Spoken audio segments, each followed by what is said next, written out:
Part 13, Climbing Past Doubt, The Triumph of Unyielding Will and Final Submission.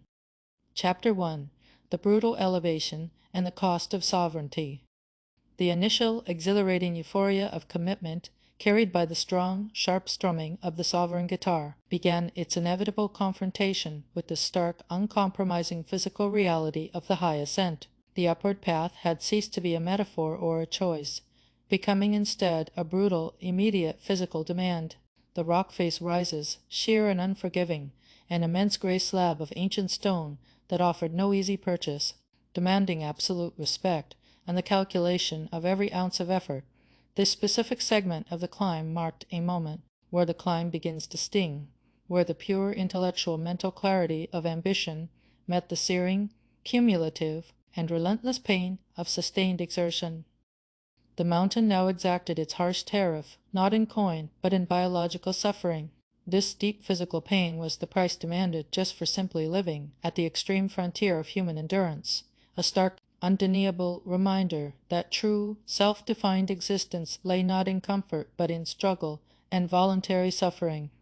The agony was compounded by the pain the brutal elevation brings, the fire in the muscles, the dizzying awareness of the thin, ungenerous atmosphere, and the relentless, suffocating pressure on her lungs. Each upward movement was a direct, palpable confrontation with her deepest biological limitations and the primal urge to surrender. The internal soundscape immediately reflected this brutal transition from mental resolution to a physical and thus existential conflict. The timpani begins a low, dark roll, a deep, resonant, and ominous rumble, suggesting thunder rising in the earth. This powerful sound was the auditory manifestation of a severe internal crisis, a conflict that consumes her weary soul, a deep-seated, agonizing battle between her absolute sovereign will and her exhausted, protesting body. The sound amplified the sudden doubt that questions every worth of the grueling, painful journey. Was the promised abstract knowledge truly worth this agonizing physical destruction? Was the collective failure of the ancients not a terrifying premonition of our own inevitable individual fate? Chapter 2, The Warning of the Low Brass and Winding Terror. The deep, rumbling, existential percussion of the timpani was instantly answered by the weighty, insistent, and profound voice of the brass section, embodying the fierce, high-stakes struggle for mental control. The low brass answers with a somber tone, a deep, heavy melody that suggested the immense, grave importance and seriousness of the commitment already made. It was the sound of historical seriousness, of purpose inherited from the journal, and the gravity of her chosen destiny. Immediately following this weighted pronouncement, the French horn warns of dangers yet unknown, its rich, melancholic, and cautionary tone painting a picture of unseen risks, sudden, unexpected rockfalls, rapid, lethal weather shifts, and the profound psychological perils of complete and absolute isolation.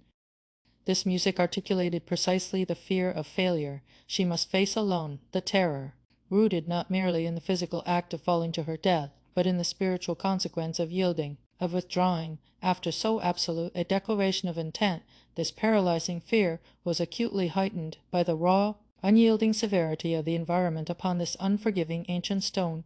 The stone was not merely cold or hard, it was profoundly indifferent, a silent, implacable judge of her effort and worthiness. The immediate physical reality grew continuously harsher and more treacherous. The trail grows narrow, slippery with haze, the rock surface slick with condensation and high-altitude moisture. Magnifying the danger and significance of every single footstep, the muscles burned with unrelenting fire. Screaming against the sustained maximal demand, she fought the terror of the winding maze, the dizzying, deceptive nature of the vertical face that hid the easiest path, amplified every false movement. Her only viable response was sheer, concentrated force of will. She wills her body steadily higher. The movement was no longer joyful or instinctual.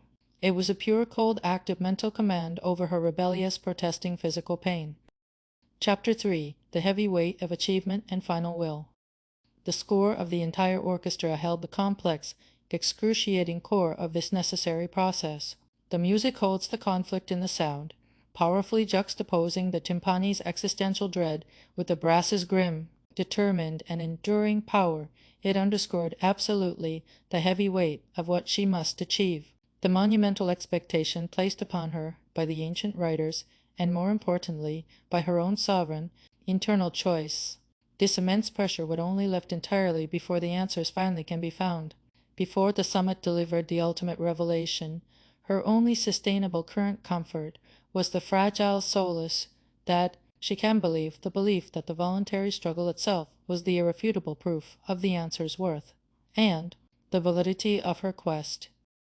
She entered a state bordering on a physical and mental trance, driven only by sheer absolute refusal to fail.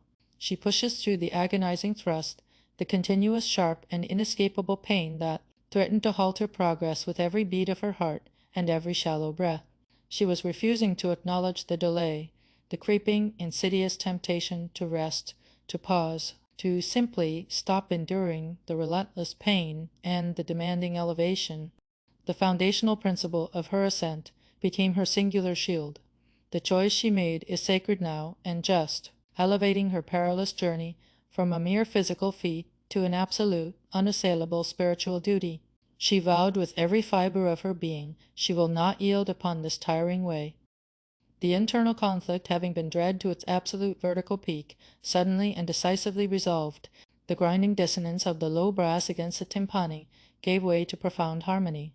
The rhythm smooths, the brass grows clean and clear, the sound suddenly losing its heavy, mournful tone, and adopting a brilliant, steady, and brilliant resonance.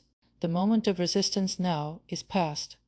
The body having finally and completely submitted to the command of the will, the sound of doubt is banished, with the fear, the noise of anxiety, replaced by pure, focused, and powerful intent. The final result was a steady, unstoppable, internal pulse. The will to climb is strong and built to last. The body was now merely an instrument of the purified, unyielding will, driven relentlessly upward toward the silence, the final truth.